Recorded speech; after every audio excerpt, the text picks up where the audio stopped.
जय हिंद दोस्तों, मैं आपका दोस्त अनुज आ गया हूँ आज फिर एक नए ब्लॉग के साथ, एक नई जानकारी के साथ और आज एक नए क्वेश्चंस को आपके साथ साझा करने के लिए जानकारी के साथ। दोस्तों, हम दिल्ली एनसीआर में रहते हैं। मैं नोएडा में रहता हूँ। आप दिल्ली में रहते होंगे या नोएडा के किसी सेक्टर में रहते होंगे। यहाँ पे मैक्सिमम लोग अपर मिडिल क्लास रहते हैं, रिच फैमिलीज रहती हैं और जो संख्या है 40% टू 60% वो बिलो मिडिल क्लास है। समस्या सबसे बड़ी क्या है कि जो बच्चे स्कूल जाते हैं उनके लिए schools maximum to maximum same category के हैं। अब इसको मैं समझाता हूँ कैसे। यदि मेरा बेटा पढ़ने जाएगा या मेरे बच्चे पढ़ने जाएंगे तो मैं ऑप्शन चूज करूंगा, तो मुझे कोई मतलब सस्ता वाला स्कूल नहीं मिलेगा। वही फीस 10,000 रुपये मेरे लिए भी है, वही 10,000 फीस रिच फैमिलीज के लिए भी है और middle class upper middle class family के लिए है। मेरी मजबूरी क्या होगी कि मैं वहाँ उनके सामने रो के नहीं दिखा सकता हूँ। मैं उनके सामने नाटक करके नहीं दिखा सकता हूँ, क्योंकि मुझे गिल्टी फील होने लगेगा कि 1,000 बच्चे हैं वो पढ़ रहे हैं और 1,000 पेरेंट्स आते हैं और मैं एक सिंगल बंदा हूँ जो उनके सामने दिखाऊंगा नहीं आपके यहाँ स्कूल में फीस ज़्यादा है। तो नॉर्मल सी बात है, वो बोल देंगे अपने बच्चे को दूसरे स्कूल में पढ़ा लो। अब आते हैं पॉइंट पे।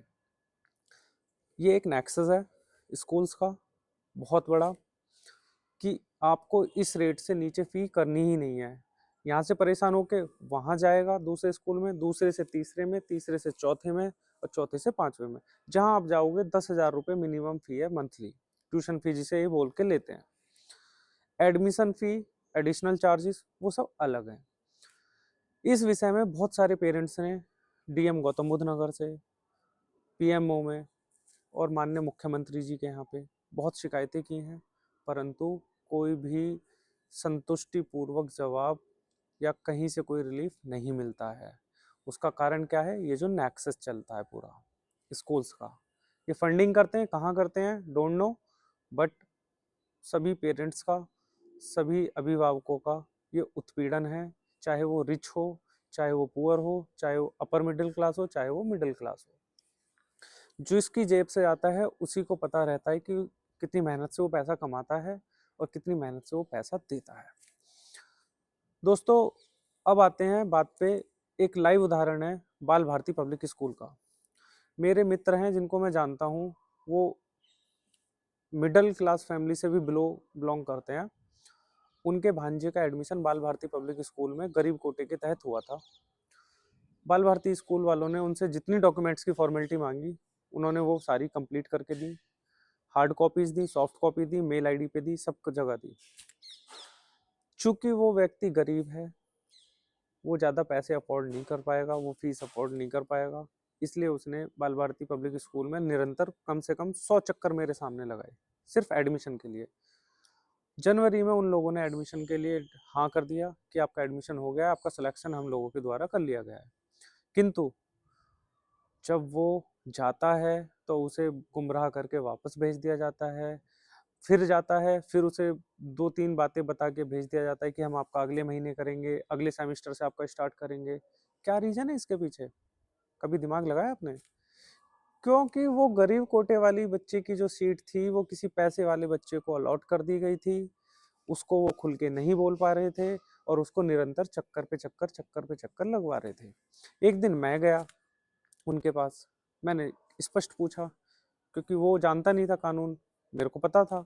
मैंने स्पष्ट पूछा कि आप रिटर्न में दीजिए, आप इसका एडमिशन नहीं कर रहे हैं, क्या कारण है, किस वजह से नहीं कर रहे हैं? उन्होंने बोला नहीं सर, हमने तो एडमिशन कर लिया है और मैं बस हमें ये डॉक्यूमेंट्स चाहिए थे, तो मैंने क्या किया, डॉक्यूमेंट्स का एक बंच लिया, रिसीविंग ली और उनको रिसीव करा दिए ए टू जेड।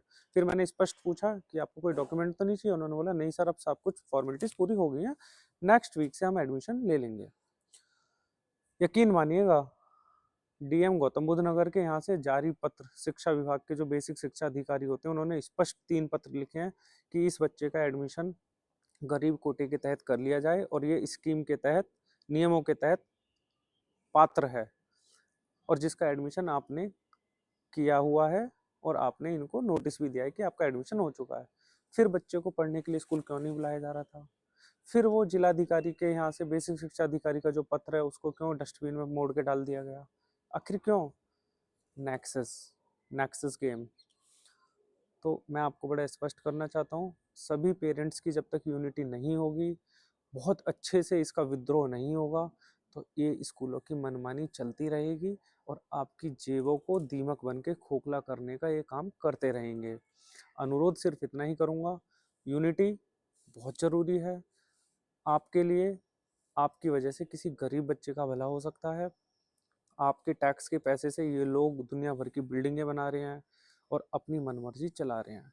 आपकी दी हुई फीस से ये अपने जितना भी इनका संचालन है, जितना भी इनका जो भी इनका स्टाफ है उसका संचालन कर रहे हैं, स्कूलों का संचालन कर रहे हैं, किससे? सिर्फ आपके पैसे की वजह से। तो आपकी गाड़ी कमाई पे कोई और नज़र गाड़ के ना बैठे, कोई आपकी जेब को फ्री में ही खाली ना करता रहे। प्रयास कीजिए ऐसी गलत जो नीतियां हैं उनके खिलाफ आवाज़ उठाने की। आपके पास समय नहीं है तो वीडियो बना के तो डाल ही सकते हो ना, ट्वीट तो कर ही सकते हो ना। 5 सेकंड का एक वीडियो, 10 सेकंड, 15 सेकंड का एक वीडियो बना के ट्वीट कर दीजिए। एक घर से उठेगा, फिर दूसरे से, फिर तीसरे, कम से कम कहीं तक तो बात जाएगी, कुछ तो असर पड़ेगा। अनुरोध करता हूँ इस बात को गौर से सुनिएगा, अगर आपको अच्छी लगे तो इस पे अपना थोड़ा सा मंतव्य दीजिएगा और एक वीडियो बनाकर आगे पहुंचाइए, या मेरी इस वीडियो को जितनी ज़्यादा फॉरवर्ड कर सकते हैं, अनुरोध है कर दीजिएगा, ताकि जनहित तक ये बात पहुंच पाए और आगे माननीय मुख्यमंत्री जी, माननीय प्रधानमंत्री जी या जो भी संबंधित अधिकारीगण हैं उन तक ये बात जाए और ये स्कूल का जो नेक्सस चल रहा है इस पे लगाम लगे। तो जय हिंद दोस्तों, मेरा ये वीडियो पसंद आए तो शेयर कीजिए, लाइक कीजिए, चैनल को सब्सक्राइब कीजिए। धन्यवाद।